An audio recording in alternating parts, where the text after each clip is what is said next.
Hi, this is Manjunath Amrutnavar and ನೀವು ನೋಡ್ತಾ ಇದ್ದೀರಾ ನನ್ನ official YouTube channel. Dear friends, ಯಾವ ಅಭ್ಯರ್ಥಿಗಳು ಏಡೆಡ್ ಸ್ಕೂಲಲ್ಲಿ ವರ್ಕ್ ಮಾಡ್ಬೇಕಂತ ಇಷ್ಟಪಡ್ತಾ ಇದ್ದೀರಿ ಅಂಥ ಅಭ್ಯರ್ಥಿಗಳಿಗೆ ಒಂದು ಸುವರ್ಣಾವಕಾಶ ಅಂತಲೇ ಹೇಳ್ಬೋದು. ಅದೇನಂತ ಹೇಳಿದರೆ ಶ್ರೀ ಶಿವಾನಂದ ಭಾರತಿ ಅನುದಾನಿತ ಪ್ರೌಢಶಾಲೆ, ಜಿಲ್ಲೆ ಯಾವುದು? ಬೆಳಗಾವಿ, ತಾಲೂಕು ರಾಯಬಾಗ. ಯಾವ ಊರು ಅಂತ ಹೇಳಿದರೆ ಕೇಮಲಾಪುರ ಅನ್ನುವಂತಹ ಊರಲ್ಲಿ ಶಿವಾನಂದ ಭಾರತಿ ಅನುದಾನಿತ ಪ್ರೌಢಶಾಲೆಯಲ್ಲಿ ಒಂದು ಹುದ್ದೆ ಖಾಲಿ ಇದೆ. ಅದಕ್ಕೆ ಈಗ ಆಲ್ರೆಡಿ ಅವರು ಪೇಪರ್ ನೋಟಿಫಿಕೇಷನನ್ನು ಕೂಡ ಮಾಡಿದ್ದಾರೆ.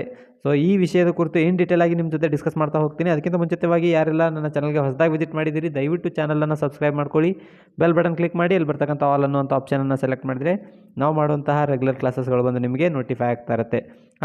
ಈಗ ಎಷ್ಟೋ ಅಭ್ಯರ್ಥಿಗಳಿಗೆ ಇದು ಯೂಸ್ ಇಲ್ಲ ಅಂತ ಅನಿಸ್ಬೋದು, ತಮಗೆ ಈ ವಿಡಿಯೋ ಯೂಸ್ ಇಲ್ಲ ಅಂತ ಅನಿಸ್ಬೋದು. ಬಟ್ ಯಾರಿಗೆ ಯೂಸ್ ಇದೆಯೋ ಅಂಥ ಅಭ್ಯರ್ಥಿಗಳಿಗಾದರೂ ಕೂಡ ಈ ವಿಡಿಯೋನ ಶೇರ್ ಮಾಡಿ, ಅವರಿಗೆ ಅನುಕೂಲ ಆಗುತ್ತೆ. ಆಮೇಲೆ ಮಾಹಿತಿಯನ್ನು ಕರೆಕ್ಟಾಗಿ ನಾನು ಏನು ಓದಿ ಹೇಳ್ತೀನೋ ಅಥವಾ ಏನು ಇದರಲ್ಲಿ ಇನ್ಸ್ಟ್ರಕ್ಷನ್ ಕೊಡ್ತೀನೋ ಅಂತಹ ಮಾಹಿತಿಯನ್ನು ಕರೆಕ್ಟಾಗಿ ತಿಳ್ಕೊಂಡು ಆಮೇಲೆ ಅಪ್ಲಿಕೇಶನ್ ಹಾಕಿ. ಯಾವುದೇ ಕಾರಣಕ್ಕೂ ದುಡುಕಬೇಡಿ, ಅವಸರಕ್ಕೆ ಒಳಗಾಗಬೇಡಿ. ಸೊ ಮಾಹಿತಿಯನ್ನು ಹೇಳೋದಾದರೆ, ಈಗ ಪೇಪರ್ ನೋಟಿಫಿಕೇಷನ್ ಕೊಟ್ಟಿದ್ದಾರೆ, ಪ್ರಕಟಣೆಯನ್ನು ಕೊಟ್ಟಿದ್ದಾರೆ. ದಿನಾಂಕ 20/2/2004 ಸರ್ಕಾರದ ಸುತ್ತೋಲೆಯ ಸಂಖ್ಯೆ, ಆ ಸಂಖ್ಯೆಯ ಪ್ರಕಾರ ನಮ್ಮ ಪ್ರೌಢಶಾಲೆಯಲ್ಲಿ ಖಾಲಿ ಇರುವಂತಹ ಸಹಶಿಕ್ಷಕರ ಹುದ್ದೆಗೆ ಅರ್ಹ ಅಭ್ಯರ್ಥಿಗಳಿಂದ ಅರ್ಜಿಯನ್ನು ಆಹ್ವಾನಿಸಲಾಗಿದೆ. ಹಾಗಿದ್ದರೆ ಯಾವ ಹುದ್ದೆಗೆ ಮತ್ತು ಆ ಹುದ್ದೆ ಯಾವ ರೋಸ್ಟರ್ ಬಿಂದುವಿನಲ್ಲಿ ಬರುತ್ತೆ, ಯಾವ ಕೆಟಗರಿಗೆ ಬರುತ್ತೆ, ಯಾವ ಮಾಧ್ಯಮ, ವಿದ್ಯಾರ್ಥಿ ಏನಿರಬೇಕು ಅನ್ನೋದನ್ನು ಡೀಟೇಲಾಗಿ ನೋಡೋದಾದರೆ, ಒಂದೇ ಒಂದು ಹುದ್ದೆ ಖಾಲಿ ಇದೆ. ಅದು ಸಹಶಿಕ್ಷಕರ ಹುದ್ದೆ, ಇಂಗ್ಲೀಷ್ ವಿಷಯ ಯಾವುದು? ಇಂಗ್ಲೀಷ್ ಸಬ್ಜೆಕ್ಟ್ ಖಾಲಿ ಇರ್ತಕ್ಕಂಥದ್ದು. ವಿದ್ಯಾರ್ಥಿ ಏನು ಬೇಕು? BA B.Ed ಆಗಿದ್ದರೆ ಸಾಕು.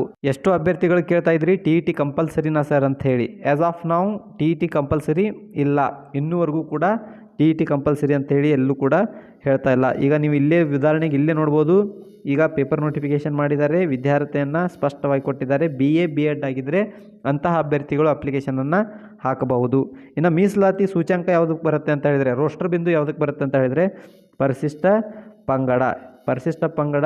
ಅದರಲ್ಲೇ ಮೀಸಲಾತಿ ಗುಂಪು ಯಾವುದು ಅಂತ ಕೇಳಿದರೆ ಪರಿಶಿಷ್ಟ ಪಂಗಡದ ಬ್ಯಾಕ್ಲಾಗ್ ಹುದ್ದೆ ಇದಾಗಿರುತ್ತೆ.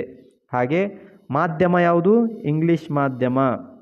ಹುದ್ದೆಗಳ ಸಂಖ್ಯೆ ಒಂದು ಹುದ್ದೆಯನ್ನು ನೋಟಿಫಿಕೇಷನ್ ಮಾಡಿದ್ದಾರೆ, ಪೇಪರಿನ ಪ್ರಕಟಣೆಗೆ ಕೊಟ್ಟಿದ್ದಾರೆ. ಯಾವ ಅಭ್ಯರ್ಥಿಗಳು ST ಕೆಟಗರಿಗೆ ಸಂಬಂಧಪಟ್ಟಂಥ ಅಭ್ಯರ್ಥಿಗಳಿದ್ದರು ಅಂಥ ಅಭ್ಯರ್ಥಿಗಳು ಈ ಹುದ್ದೆಗೆ ಅಪ್ಲಿಕೇಶನನ್ನು ಹಾಕ್ಬೋದು.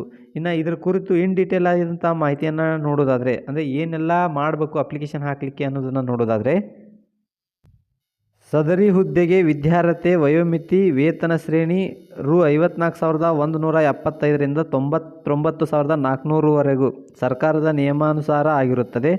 ಅರ್ಹ ಅಭ್ಯರ್ಥಿಗಳು ತಮ್ಮ ಸ್ವಂತ ಕೈಬರಹದ ಅರ್ಜಿಯೊಂದಿಗೆ ಸಂಬಂಧಿಸಿದ ಶೈಕ್ಷಣಿಕ ಮತ್ತು ಮೀಸಲಾತಿ ದೃಢೀಕೃತ ಪ್ರಮಾಣಪತ್ರದೊಂದಿಗೆ 1,000 ರೂಗಳ ಬ್ಯಾಂಕ್ DDಯನ್ನು ಕಾರ್ಯದರ್ಶಿ ಶ್ರೀ ಶಿವಾನಂದ ಭಾರತಿ ಪ್ರೌಢಶಾಲೆ ಕೇಮಲಾಪುರ ಇವರ ಹೆಸರಿನಲ್ಲಿ ಪಡೆದು ಈ ಜಾಹೀರಾತು ಪ್ರಕಟಣೆ ಆದ ದಿನದಿಂದ 21 ದಿನದ ಒಳಗಾಗಿ ಅರ್ಜಿಯನ್ನು ಏನು ಮಾಡಬೇಕು? ಸಲ್ಲಿಸಬೇಕು. ಅರ್ಜಿಯ ಒಂದು ಪ್ರತಿಯನ್ನು ಉಪನಿರ್ದೇಶಕರು, ಆಡಳಿತ ಶಾಲಾ ಶಿಕ್ಷಣ ಇಲಾಖೆ, ಚಿಕ್ಕೋಡಿ ಇವರಿಗೆ ಸಲ್ಲಿಸಬೇಕು. ಸಂದರ್ಶನಕ್ಕೆ ಕರೆ ಬಂದಾಗ ಅಭ್ಯರ್ಥಿಗಳು ತಮ್ಮ ಸ್ವಂತ ಖರ್ಚಿನಲ್ಲೇ ಹಾಜರಾಗತಕ್ಕದ್ದು. ಸೊ ಇನ್ ಡೀಟೇಲಾಗಿ ಸ್ವಲ್ಪ ನಿಮಗೆ ಎಕ್ಸ್ಪ್ಲೇನ್ ಮಾಡ್ತೀನಿ.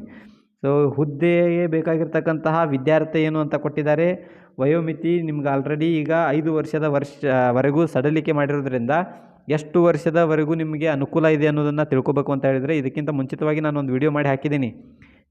ಶಿಕ್ಷಕ ಹುದ್ದೆಗೆ ವಯೋಮಿತಿ ಎಷ್ಟು ಸಡಿಲಿಕೆ ಆಗಿದೆ, ಎಲ್ಲಿವರೆಗೂ ತಾವು ಅಪ್ಲಿಕೇಶನ್ ಹಾಕ್ಬೋದು ಅಂತ ಹೇಳಿ ಅದನ್ನು ನೋಡಿಕೊಂಡು ವಯೋಮಿತಿಯ ಸಡಿಲಿಕೆಗೆ ಅನುಗುಣವಾಗಿ ನೀವು ಅಪ್ಲಿಕೇಶನ್ ಹಾಕಿ. ಆಮೇಲೆ ವೇತನ ಶ್ರೇಣಿಯನ್ನು ಕೂಡ ಕೊಟ್ಟಿದ್ದಾರೆ. 54,175 ರೂಪಾಯಿದಿಂದ 99,400ವರೆಗೂ ವೇತನ ಶ್ರೇಣಿ ಇರುತ್ತೆ. ಇದು ಗೌರ್ಮೆಂಟ್ ಪೇ ಸ್ಕೇಲೇ ಆಗಿರುತ್ತೆ. ಸೊ ಅಭ್ಯರ್ಥಿಗಳಿಗೆ ಒಂದು ಸೂಚನೆ ಏನಂತ ಹೇಳಿದರೆ, ಅವರು ಸ್ಪಷ್ಟವಾಗಿ ಹೇಳಿದ್ದಾರೆ, ನಿಮ್ಮ ಸ್ವಂತ ಕೈ ಬರಹದ ಮೂಲಕವೇ ಅರ್ಜಿಯನ್ನು ಬರೆದು ಅರ್ಜಿಯನ್ನು ಸಲ್ಲಿಸಬೇಕು ಅಂತ ಹೇಳಿ. ಹಾಗಿದ್ರೆ ಎಲ್ಲೆಲ್ಲಿಗೆ ಸಲ್ಲಿಸಬೇಕು? ಒಂದು ಶಾಲೆಗೆ ನೀವು ಅರ್ಜಿಯನ್ನು ಬರೆದು ಎಲ್ಲ ನಿಮ್ಮ ಡಾಕ್ಯುಮೆಂಟ್ಸನ್ನು ಅಟ್ಯಾಚ್ ಮಾಡಿ ಶಾಲೆಗೆ ಸಲ್ಲಿಸಬೇಕು. ಇನ್ನೊಂದು ಅರ್ಜಿಯನ್ನು ಬರೆದು ಅದಕ್ಕೂ ಕೂಡ ಎಲ್ಲ ಡಾಕ್ಯುಮೆಂಟ್ಸನ್ನು ಅಟ್ಯಾಚ್ ಮಾಡಿ ಯಾವುದಕ್ಕೆ? ಆಡಳಿತ ಶಾಲಾ ಶಿಕ್ಷಣ ಇಲಾಖೆ ಚಿಕ್ಕೋಡಿ ಉಪನಿರ್ದೇಶಕರ ಕಚೇರಿಗೆ ನೀವೇನು ಮಾಡಬೇಕು? ಅಪ್ಲಿಕೇಶನನ್ನು ಕೊಡಬೇಕು. ಸೊ ಎರಡೂ ಕಡೆ ಅಪ್ಲಿಕೇಶನ್, ಬರೀ ಅಪ್ಲಿಕೇಶನ್ ಕೊಟ್ಟು ಬಂದರೆ ನಡೆಯಲ್ಲ. ಒಂದು ಗಮನದಲ್ಲಿಟ್ಕೊಳ್ಳಿ, ಅಪ್ಲಿಕೇಶನ್ ಕೊಡುವಂಥ ಸಂದರ್ಭದಲ್ಲಿ ರಿಸೀವ್ಡ್ ಕಾಪಿಯನ್ನು ತೆಗೆದುಕೊಳ್ಳೋದನ್ನು ಮರಿಬೇಡಿ. ನೀವು ಉಪನಿರ್ದೇಶಕರ ಕಚೇರಿಗೂ ಕೊಡುವಾಗಲೂ ಕೂಡ ಒಂದು ರಿಸೀವ್ಡ್ ಕಾಪಿಯನ್ನು ತೆಗೆದುಕೊಳ್ಳ್ರಿ. ಶಾಲೆಗೆ ಅಪ್ಲಿಕೇಶನ್ ಕೊಡುವಂಥ ಸಂದರ್ಭದಲ್ಲೂ ಕೂಡ ಒಂದು ರಿಸೀವ್ಡ್ ಕಾಪಿಯನ್ನು ತೆಗೆದುಕೊಳ್ಳಿ. ಯಾಕಂದರೆ ಯಾವ ಡಾಕ್ಯುಮೆಂಟ್ಸನ್ನು ನೀವು ಅಟ್ಯಾಚ್ ಮಾಡಿ ಕೊಟ್ಟಿದ್ದೀರಿ ಅನ್ನೋದಕ್ಕೆ ನಿಮ್ಮ ಹತ್ರನೂ ಒಂದು ಪ್ರೂಫ್ ಇರುತ್ತೆ. ಸೊ ಈ ರೀತಿ ಮಾಡೋದರಿಂದ ಯಾವುದೇ ತೊಂದರೆ ನಿಮಗೆ ಆಗಲ್ಲ. ಸೊ ಈ ಅಪ್ಲಿಕೇಶನನ್ನು ಹಾಕುವಂಥ ಸಂದರ್ಭದಲ್ಲಿ 1,000 ರೂಪಾಯಿಗಳನ್ನು ಬ್ಯಾಂಕ್ ಡಿ.ಡಿಯನ್ನು ನೀವೇನು ಮಾಡಬೇಕು, ತೆಗೆದುಕೊಳ್ಬೇಕು. ಯಾರ ಹೆಸರಿಗೆ ತೆಗೆದುಕೊಳ್ಬೇಕು ಸರ್ ಅಂತ ಕೇಳಿದರೆ, ಕಾರ್ಯದರ್ಶಿ ಶ್ರೀ ಶಿವಾನಂದ ಭಾರತಿ ಪ್ರೌಢಶಾಲೆ ಕೇಮಲಾಪುರ ಇವರ ಹೆಸರಿನಲ್ಲಿ ನಿಮ್ಮ ಬ್ಯಾಂಕ್ ಅಕೌಂಟ್ ಎಲ್ಲಿರುತ್ತಲ್ವ ಅಲ್ಲಿ ಒಂದು ಡಿ.ಡಿಯನ್ನು 1,000 ರೂಪಾಯಿಯನ್ನು ಕೊಟ್ಟು ಒಂದು ಡಿ.ಡಿಯನ್ನು ಪಡೆದುಕೊಂಡು ಆ ಡಿ.ಡಿಯನ್ನು ನೀವು ಒರಿಜಿನಲ್, ಸರ್ ಮತ್ತೀಗ ಒಂದು ಡಿ.ಡಿಯನ್ನು ತಗೊಂಡು ಒರಿಜಿನಲ್ ಯಾರಿಗೆ ಕೊಡಬೇಕು, ಸ್ಕೂಲಿಗೆ ಕೊಡ್ಬೇಕಾ ಅಥವಾ ಉಪನಿರ್ದೇಶಕರ ಕಚೇರಿಗೆ ಕೊಡ್ಬೇಕಾ ಅಂತ ಕೇಳಿದರೆ, ಆ ಒರಿಜಿನಲ್ ಡಿ.ಡಿಯನ್ನು ಒಂದು ಜೆರಾಕ್ಸ್ ಕಾಪಿ ತೊಗೊಳ್ಳಿ. ಜೆರಾಕ್ಸ್ ಕಾಪಿ ತೊಗೊಂಡ್ಬಿಟ್ಟು ಉಪನಿರ್ದೇಶಕರ ಕಚೇರಿಗೆ ಕೊಡುವಂತಹ ಡಾಕ್ಯುಮೆಂಟ್ಸಲ್ಲಿ ಆ ಜೆರಾಕ್ಸ್ ಕಾಪಿಯನ್ನು ಅಟ್ಯಾಚ್ ಮಾಡಿಕೊಡಿ. ಸ್ಕೂಲ್ಗೆ ಕೊಡುವಂತಹ ಡಾಕ್ಯುಮೆಂಟ್ಸಲ್ಲಿ ಒರಿಜಿನಲ್ ಡಿ.ಡಿಯನ್ನು ಇಟ್ಟು ಕೊಡಬೇಕಾಗತ್ತೆ. ಸೊ ಈ ರೀತಿ ಮಾಡೋದ್ರಿಂದ ನಿಮ್ಮ ಅಪ್ಲಿಕೇಶನ್ ಸೇಫಾಗಿ ರೀಚ್ ಆಗಿರುತ್ತೆ, ರಿಜೆಕ್ಟ್ ಆಗುವಂತಹ ಸಾಧ್ಯತೆ ಇರಲ್ಲ.